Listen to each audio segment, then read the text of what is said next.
Sean, welcome to the program. Thank you for having me, sir.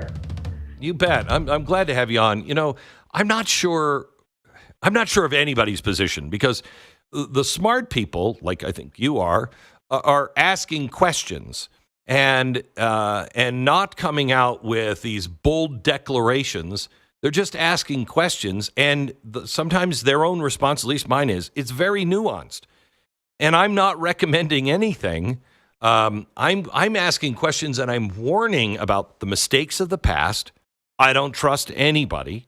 But I also think a nuclear-armed Iran is really bad, but I want Israel to take care of it. I don't want to be involved in that. It's their direct threat right now. Let them take care of it. Where do we go from here? What questions should we be asking ourselves, Sean?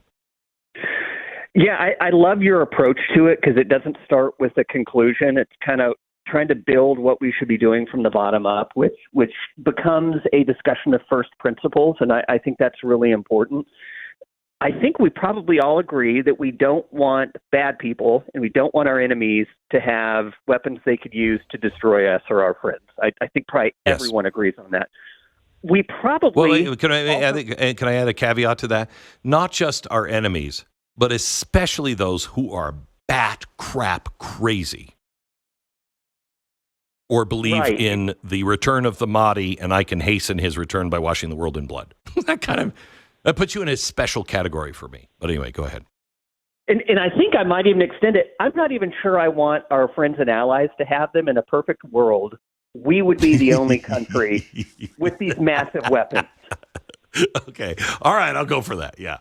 Right. Okay. So the problem we have is that, for, let's call it 80 years, 75, the nuclear toothpaste has been out of the tube. Soviets got it, then it's expanded elsewhere.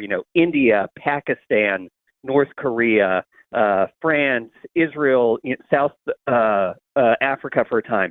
They all had nukes. And to me, the big problem that I have a really difficult time wrapping my head around is how do you solve the problem we created with Gaddafi in Libya? Yes. That country gave up their weapons program voluntarily after Iraq, kind of before Iraq became an utter debacle and a cautionary tale. But they gave up their weapons, and the U.S. and NATO and our allies, we returned the favor, thanks to Hillary and Obama, by overthrowing Gaddafi and killing him. And I think what that communicated to every leader on earth, good or bad, was that if you don't want to ever be overthrown, you have to have nuclear weapons. And so I start with understanding that fact. What is the best, most effective way to make sure our enemies don't get nuclear weapons? And I'll tell you, I don't have a good answer because we've heard for 40 years that Iran's on the verge of a nuke. They're about to get a nuke. They're about to have a weapon. Yeah. So let's assume we go through with these attacks and we bomb Fort Al or Israel bombs it. What that doesn't get rid of is the incentive. It temporarily gets rid of a mechanism for, I guess, enriching uranium. But in 4 years or 5 years, how do we deal with that? I don't think regime change is a great idea because we've seen how well that works. It turns into an unmitigated disaster. And so I think we just have to start with the question, what is the best possible way to incentivize people we don't like and don't like us to not have weapons? And I genuinely don't have a good answer to it. You know what? I keep thinking every day I do this job, and I think what Reagan said when I was a kid, he said, there's going to come a time, and he was talking about Social Security at the time, but I apply it now to everything. There's going to come a time where we've made so many mistakes, there won't be a good solution to anything. Every choice will be a bad choice. And I think we're here. Everything we do, you're like, I don't know. I don't want to do the mistakes of the past, but I don't know how to stop this now. Regime change. Let me just take that one. Regime change. It doesn't work. I loved your post. I think it was yesterday.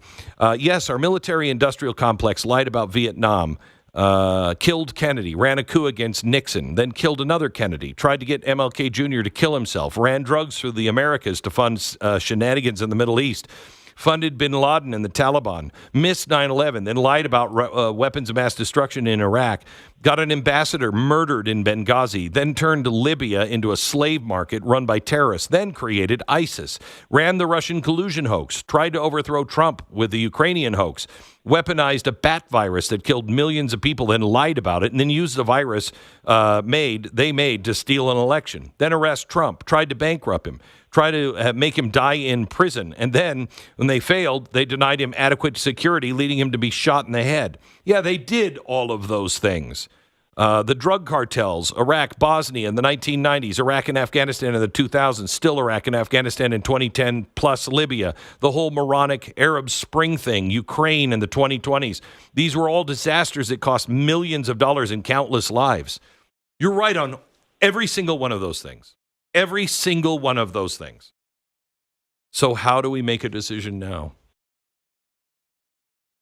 Right, and that's why I think it's so important to get to first principles, which is understanding our limitations, understanding history, understanding how other nations view things. One thing that's driven me nuts in the foreign policy debates that we've had in this country for 20, 30 years is there seems to be zero desire to put ourselves in the position of our adversaries or our opponents and think, how are they looking at things?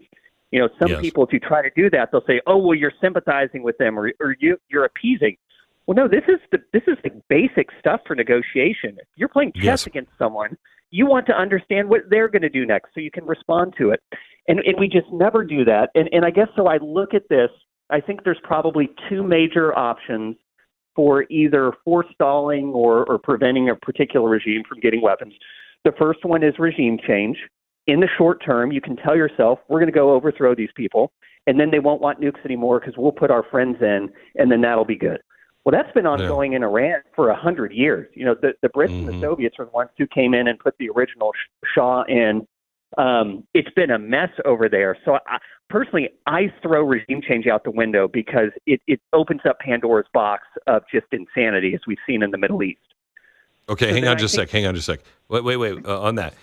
Is there a chance that, because I never saw it. I kept saying, when we went into war in Iraq and Afghanistan, show me the person that's, going to have their face on the stamp. Show me the person that's going to have their face on the money. I never saw anybody stand up and say, we need to be free and we're going to fight for our own freedom. You do have those people that are really tired of this, that are much more Western. I don't want to get involved in a regime change, and I certainly don't want to say, hey, we're going to help you pick a leader. Oh, my God. But is there a chance that this time it is different, or is that just wishful, stupid thinking? I think it's probably wishful thinking, but I don't know. I'll tell you, I have a hard enough time figuring out what's going on politically in my own country. Think about all the time we spent poring over polls over every election and talking to our neighbors. This is a country we were born in. We understand its culture without even thinking about it. We're fluent in the language. We can talk to anyone we want whenever we want. And we have a tough time figuring out what's going on here. I don't have a clue what's happening in Iran. I don't speak, any of the, 3 or 4 different languages over there. I don't understand the culture. I've never been there. I'm not able to talk to people there. I don't know how to read the news there. And so the idea that I or really any other Westerner can look at Iran and with any confidence say what the people want or don't want, I think is crazy. And so I think you kind of have to be humble about your ignorance. And we are largely ignorant of just about everything happening within Iran and its culture and its people. I have to say, I think you're right on that. Okay, so that's out. So what's the next thing? Yeah, so that we've kind of set aside regime change, probably not a great idea. Another option is maybe economic incentives. Yeah, we know you don't want to be overthrown. If that's going to be a hard incentive to overcome, so you're going to want nukes as regime change insurance. Maybe we can bribe you out of it. All kinds of economic assurances and this and that. The problem with Iran is that they're sitting on oil, which is probably the most precious and important natural resource on earth. I don't think that works. And so I think what we're left with is probably the whack-a-mole that's been going on for years. And I think the nation that's probably best suited to deal with that whack-a-mole, they're the ones at risk. Iran can't reach us here in the U.S. They don't have the ballistic missile capability. They're not a direct military threat to us. They're clearly a military threat to our friends and allies in the Middle East. And so I think the least worst option is probably Israel doing what it does every 5 to 10 years and going and trying to degrade their ability to, mechanically make this stuff. wait to see what happens, do it again over and over and over. But to me, that's a regional issue. And yes, there are allies, and yes, there are friends, but it's far more consequential to them than it is to us. And so I have no problem with them doing what they need to do to address the threats to them. So I'm with you 100% so far.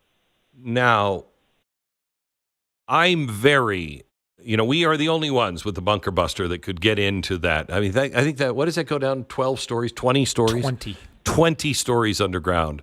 You can destroy anything with a 20-story footprint underground. We're the only ones that have it. It has to be dropped from one of our planes. And I'm very uncomfortable with that. Very uncomfortable. I mean, you know what? You want to buy the bunker buster? I'll sell it to you, but you got to drop it. Once we put that on our plane and we drop it, aren't we then part of the war? Right, and that, like I said, that might be the least worst option to the extent we have to be involved. Yes. But I think when it comes to foreign policy, I think a lot about what Mike Tyson said, that everyone has a plan until they get punched in the face. Once you go and drop a bomb on someone, once you engage in offensive military capabilities, now you may rhetorically say, well, it's preemptively defensive. It's an offensive move whenever you bomb another country. You are creating the conditions for all kinds of chaos. Who knows how they're going to respond? Maybe they're rational and they understand, look, we're just going to have to take this one on the chin. We don't want to fight with the U.S. We don't want to fight with Israel. We're just going to deal with it. Or maybe they decide, hey, we were in the middle of negotiations and we thought we were trying to get somewhere. And if they're just going to do this stuff to us, then, to heck with it. We're just going to unleash hell. That can happen. Now, I don't know if it will. It's probably less likely than them just taking it, but it's a possibility. Whenever you go and punch someone in the face, you now have to deal with the consequences of how they're going to respond. Jason, I had you look up in the break. Preemptive strikes. Is that something new? Because I know that's, but my age maybe. I don't remember people saying we got to preemptively strike more than when the nukes started coming in. That's when everybody was like, you got to do it before they get one. Is this a new thing or has this been going on forever? Well, I want to start off with saying I'm so glad for Sean and having this conversation because it is sorely needed right now. It is. So bad.